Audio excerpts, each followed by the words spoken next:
말씀 보겠습니다. 하나님 말씀 역대상 23장 1절로 24절입니다. 역대상 23장 1절로 24절 한 절씩 교독하시겠습니다. 1절 다윗이 나이가 많아 늙음에 아들 솔로몬을 이스라엘 왕으로 삼고 이스라엘 모든 방백과 제사장과 레위 사람을 모았더라. 레위 사람은 30세 이상으로 계수하니 모든 남자의 수가 38,000명인데 그 중의 24,000명은 여호와의 성전의 일을 보살피는 자요 6,000명은 관원과 재판관이요 4,000명은 문지기요 4,000명은 그가 여호와께 찬송을 드리기 위하여 만든 악기로 찬송하는 자들이라. 다윗이 레위의 아들들을 게르손과 그앗과 무라리에 따라 각 반으로 나누었더라. 게르손 자손은 라단과 시므이라. 라단의 아들들은 우두머리 여이엘과 또 세담과 요엘 세 사람이요 시므이의 아들들은 슬로밋과 하시엘과 하란 세 사람이니 이는 라단 우두머리들이며 또 시므이의 아들들은 야핫과 시나와 여우스와 브리아이니 이 네 사람도 시므이의 아들이라. 그 우두머리는 야핫이요 그 다음은 시사며 여우스와 브리아는 아들이 많지 아니하므로 그들과 한 조상의 가문으로 계수되었더라. 그앗의 아들들은 아므람과 이스알과 헤브론과 우시엘 네 사람이라. 아브라함의 아들들은 아론과 모세이니 아론은 그 자손들과 함께 구별되어 몸을 성결하게 하여 영원토록 심히 거룩한 자가 되어 여호와 앞에서 분향하고 섬기며 영원토록 그 이름을 축복하게 되었느니라. 하나님의 사람 모세의 아들들은 레위 지파 중에 기록되었으니 모세의 아들은 게르솜과 엘리에셀이라.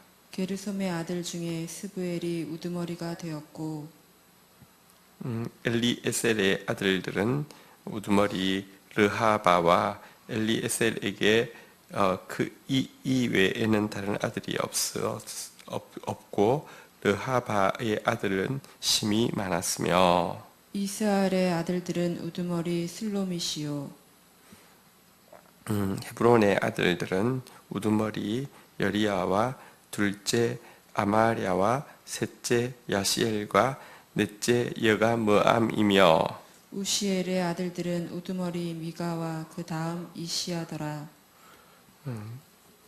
무라리의 아들들은 마흘리와 무시요 마흘리의 아들들은 엘리에셀과 기스라.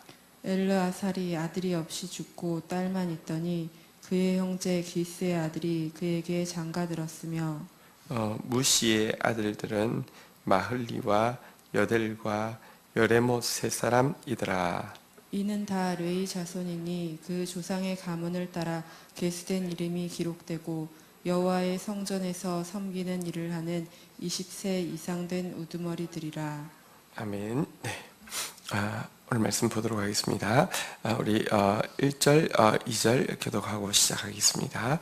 다윗이 나이가 많아 늙음에 그의 아들 솔로몬을 이스라엘 왕으로 삼고 이스라엘 모든 방백과 제사장과 레위 사람을 모았더라. 네, 다윗이 이제 왕위를 솔로몬에게 넘기고 나서 한 일이 나오고 있는데요. 첫 번째 일이 뭐냐고 하면 제사장 레위 사람들을 방백들과 함께 모은 일이 제일 첫 번째 한 일입니다. 왜냐고 하면 이제 솔로몬에게 주어진 제일 중요한 사명은 성전을 건축하는 것인데요. 지금까지 이제 하드웨어를 다시 말하면 건축을 위해서 필요한 금과 은과 기술자들을 모았다고 하면 건축이 되고 나면 소프트웨어는 그곳에서 드려질 예배인데요. 이 예배를 위해서 제사장과 특별히 레위인을 정비하는 일을 이제 시작을 하려고 하고 있는 것입니다. 자, 이제 소집을 했더니요. 3절부터 우리 5절까지 교독을 하도록 하겠습니다. 한 절씩 교독하겠습니다. 레위 사람은 30세 이상으로 계수하니 모든 남자의 수가 38,000명인데 그 중에 24,000명은 여호와의 성전의 일을 보살피는 자요 6,000명은 관원과 재판관이요. 네, 5절 같이 읽겠습니다. 시작. 4,000명은 문지기요 4,000명은 그가 여호와께 찬송을 드리기 위해 만든 악기로 찬송하는 자들이라. 율법에 보면 이제 그 모세 율법에 보면 30세 이상의 레위인들이 섬기도록 되어 있었습니다.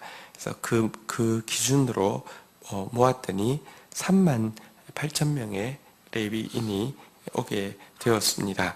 레위인은 크게 네 가지 직분으로 구성되어 있는데요. 자, 여기 보니까요. 한번 따라하겠습니다. 여호와의 성전의 일을 보살피는 자.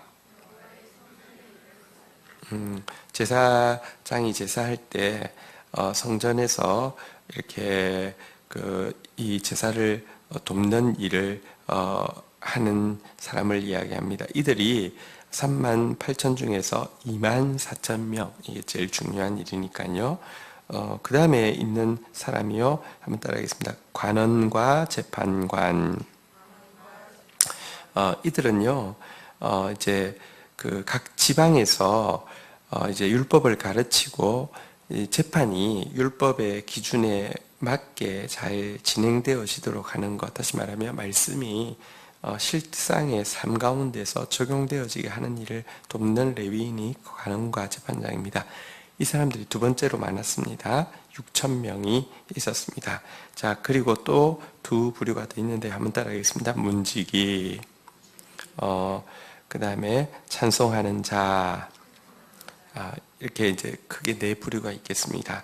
문지기는 예배에 오는 사람들이 부정하게 되어서 이렇게 들어오지 못하도록 또 부정한 저희를 가지고 들어오지 못하도록 먼저 필터링하고 막고 하는 예배의 거룩을 지키기 위해서 존재하는 레위인인데요. 이들이 4,000명이었고요. 그 다음에 또 이제 찬송하는 자들이 4,000명이었습니다. 여기 앞에 찬송하는 자 앞에 조금 설명이 붙어 있죠.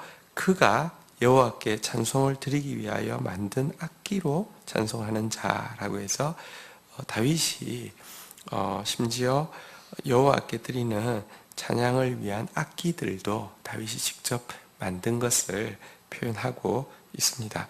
그 성경에 보면 실상 이사야서인가에도 보면 이렇게 그 후대의 왕들이 마치 자기가 다윗이냐 악기를 만들고 지절거리지만 하나님 앞에서 너무너무 듣기 싫은 소리라고 지적하고 있는 장면이 나오는데요.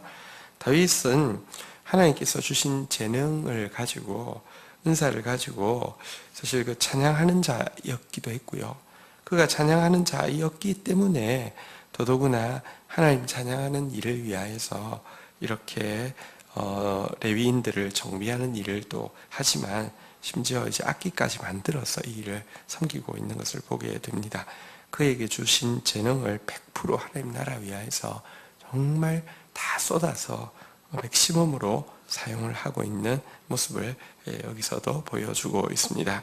이렇게 이제 네 부분으로 합쳐서 38,000명의 레위인들이 모였는데요. 자, 이 레위인은 어떻게 시작되었냐고 하면 레위의 아들이 셋이 있는데요. 한번 따라하겠습니다. 게르손, 그핫, 므라리, 보통은 고핫이라고 하는데요. 역대기에서는 표기가 또 그핫이라고 되어 있어서 그냥 그핫이라고 했습니다. 다른 본문에 보면 고핫이라고 되어 있습니다. 어쨌든 이 세 아들이 있었습니다. 레위의 세 아들이 있었는데요. 이 세 아들을 중심으로 다윗은 24 반차를 만들어서 세분화해서 역할을 이제 분담을 하는 일을 하려고 합니다.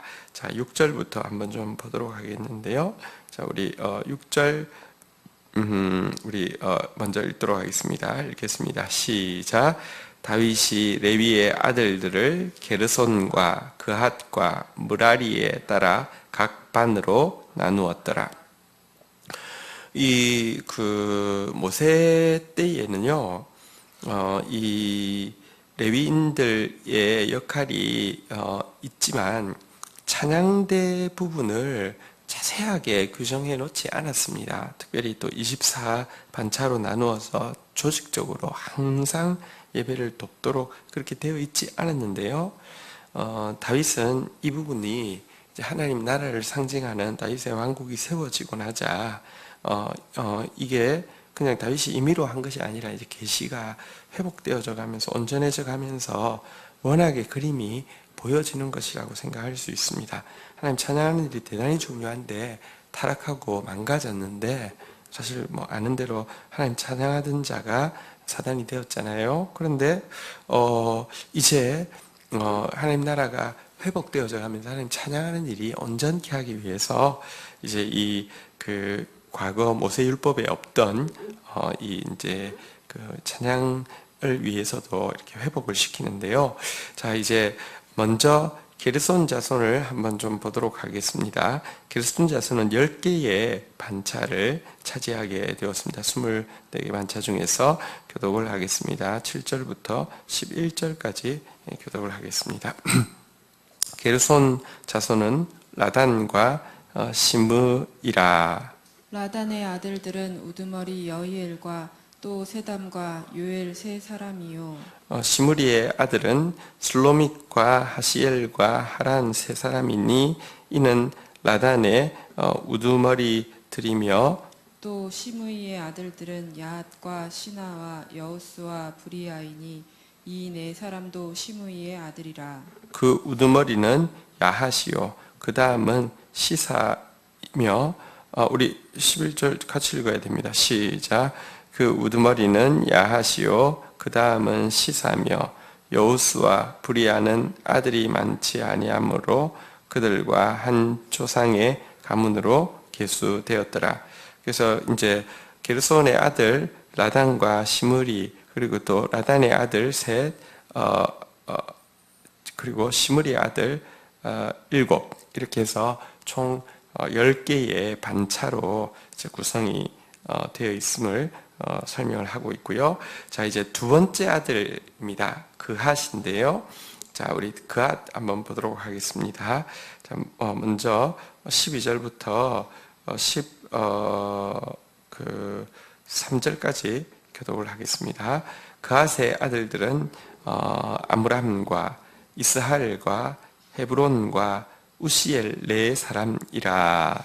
아므람의 아들들은 아론과 모세이니 아론은 그 자손들과 함께 구별되어 몸을 성결하게 하여 영원토록 심히 거룩한 자가 되어 여호와 앞에 분향하고 섬기며 영원토록 그 이름으로 축복하게 되었느니라. 네. 자, 이제 그 그핫 자손이 둘째죠. 레위의 둘째죠. 그런데 그의 첫째인 아므람의 후손을 통하여서 아론과 모세가 나오게 되었습니다.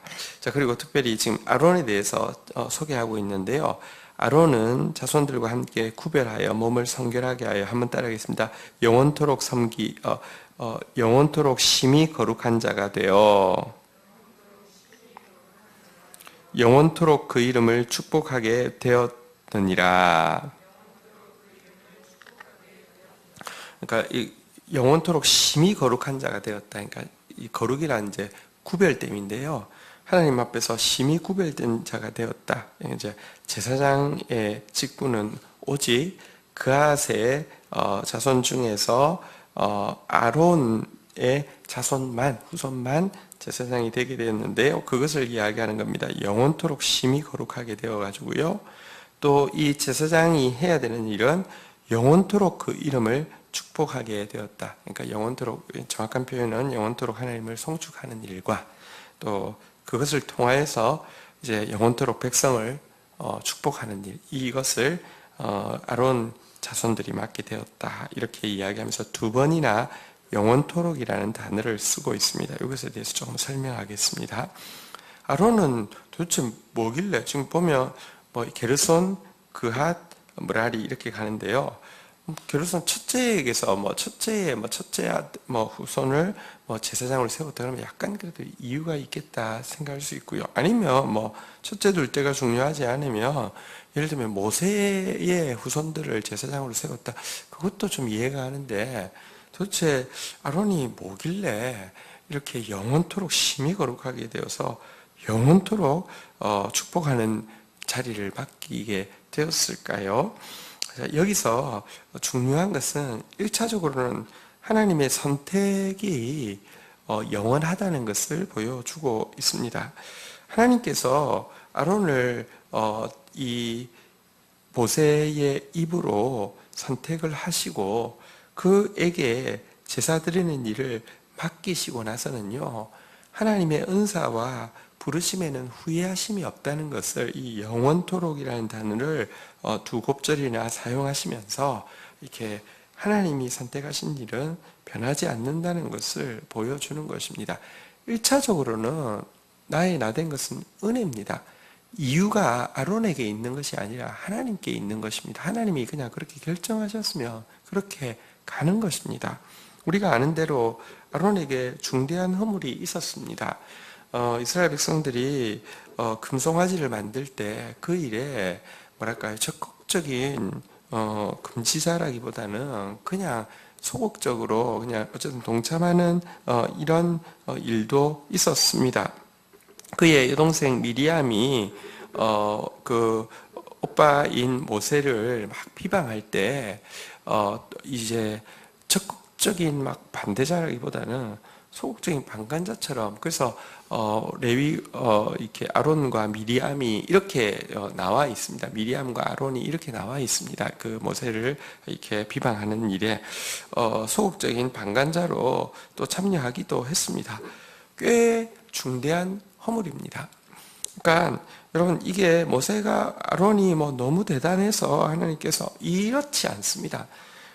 만약에 아론이 내가 하나님께 세움 받을 때만 해도 내가 위치가 좀 미미했어요. 아론, 내 동생이 모세한테 밀리고 막 부족했지만 내가 기도하면서 하나님 주신 건 놓치지 않기 위해서 내가 다 했더니 하나님께서 영원토록 나를 거룩하게 하시고 내 이름이 복되게 축복되게 하셨다고. 거짓말입니다. 그렇지 않습니다.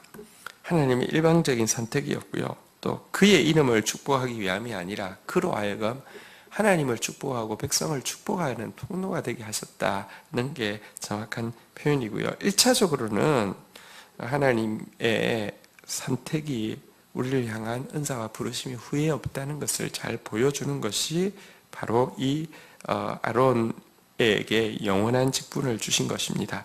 이것을 잘 보여주는 것이 무엇이냐고 하면, 언약궤, 옛날에는 안에, 나중에는 이제 바뀐데, 언약궤 안에 뭘 두었냐고 하면, 한번 따라하겠습니다. 아론의 쌍난 지팡이.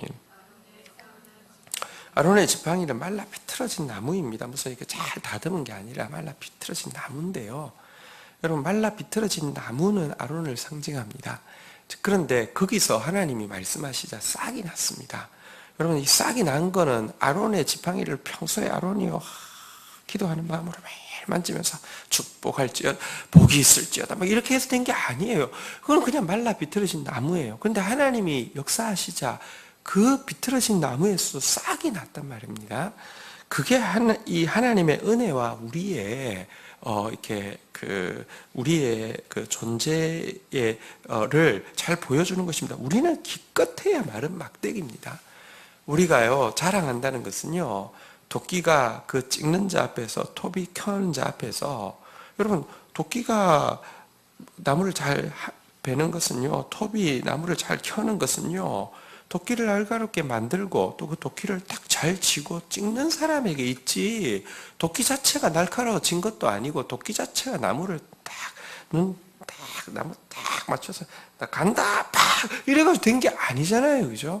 근데 이 자랑하는 것은요, 우리가 정말 월권하는 것입니다. 나의 나된 것 자체가 하나님의 은혜고요.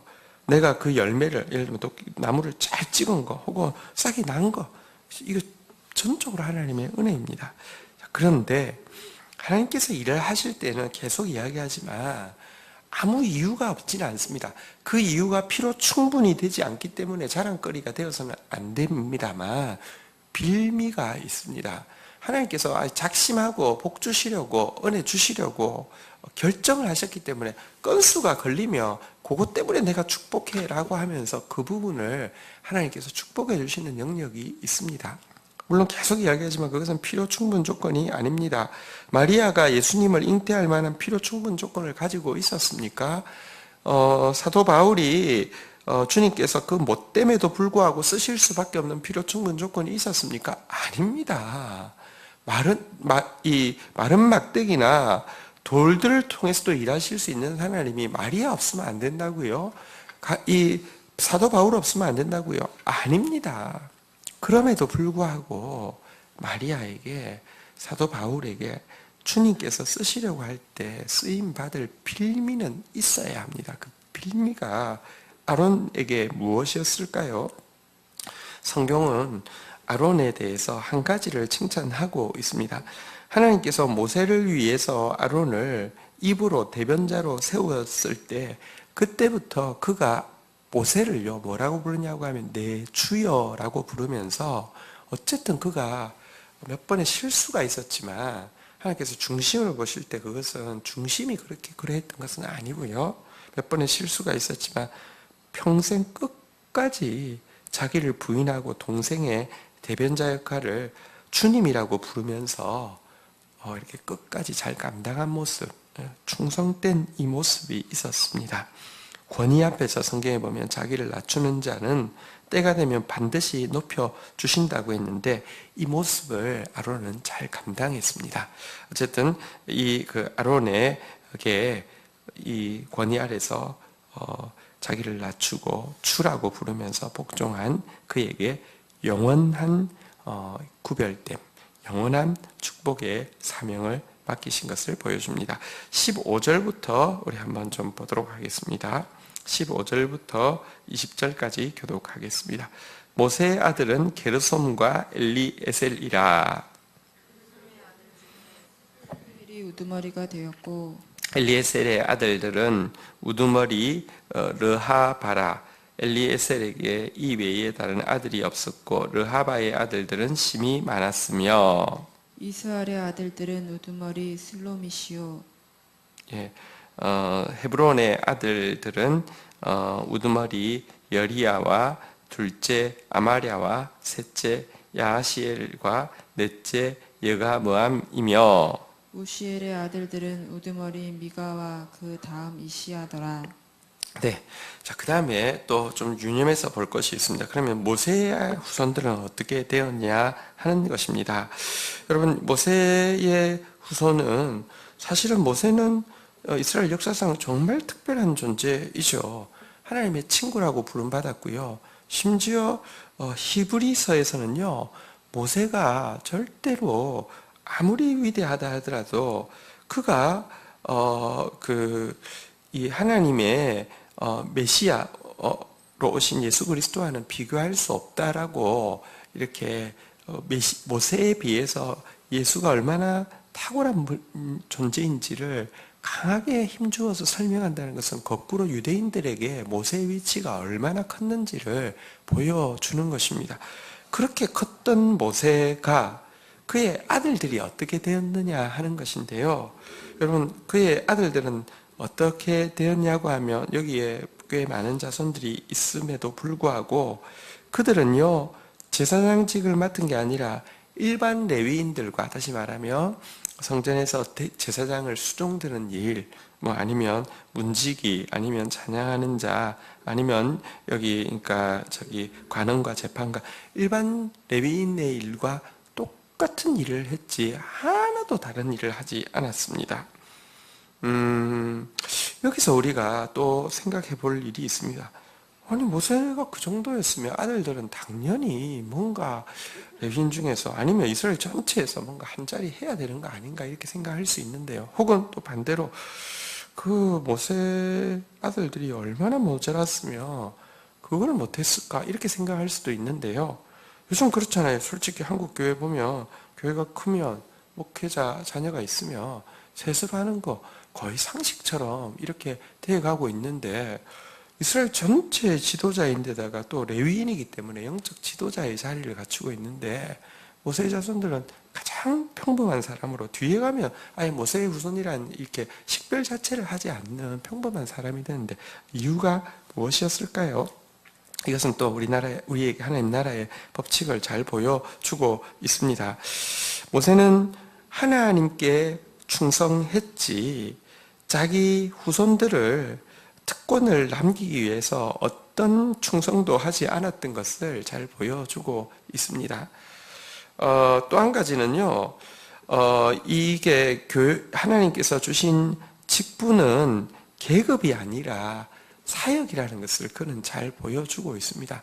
자기에게 주어진 직분은 계급이 아니라 그때 자기에게 주어진 사역이기 때문에 그 사역이 예를 들면 청소하는 일이든지 그 사역이 민족 전체를 이끄는 일이든지 하나님이 맡기신 사역이라는 게 중요하지 내가 이 사역을요 계급으로 나누어 가지고 계급화시키고자 하는 생각 자체가 전혀 없었던 것을 잘 보여주고 있습니다.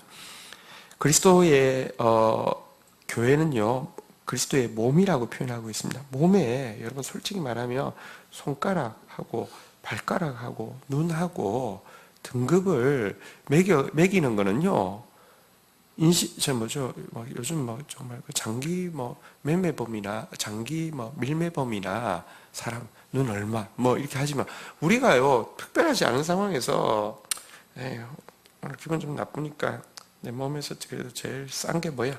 발가락 하나 자른다 이러지 않잖아요, 그죠? 발가락 소중합니다. 눈 소중한 것처럼 몸에 필요 없는 지체가 하나도 없습니다. 심지어 맹장도 사실은 그냥 두는 게 좋대잖아요. 하나님 주신 것은 전부 다 소중한 것입니다. 계급이 아닙니다.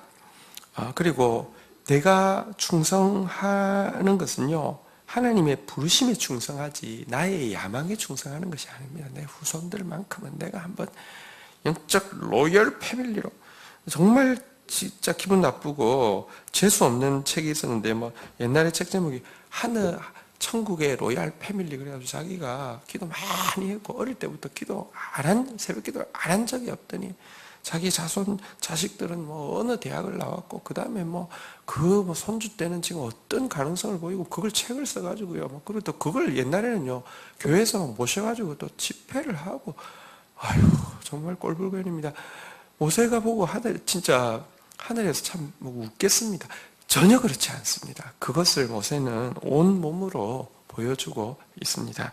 자, 그 21절부터 내용은 읽지 않겠는데요. 무라리 자손에서는 그러니까 어쨌든 그아 자손에서는 9반차가 나왔고요. 무라리 자손에서는 마지막으로 5반차가 나와서 24반차를 이루게 되었습니다. 자, 오늘 이 말씀을 정리하겠습니다. 다윗은 솔로몬에게 왕위를 넘겨주고도 예배가 회복되어지는 일을 위해서 예배가 제일 소프트웨어가 더 중요하니까요. 레위인들을 정비하는 일을 내일 본문에도 좀 더 자세히 나올 테니까요. 하고 있습니다.